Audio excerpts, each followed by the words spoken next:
Bus സ്റ്റാൻഡിൽ നേരെ വരിക.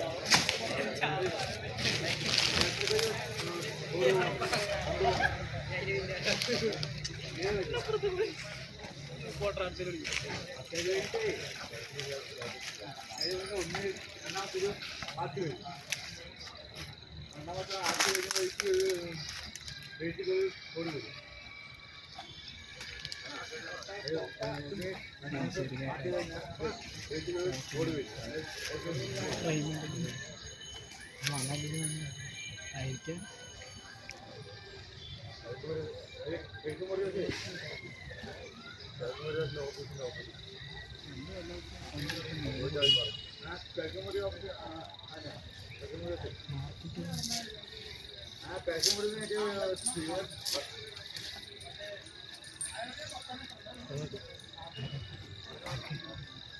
No.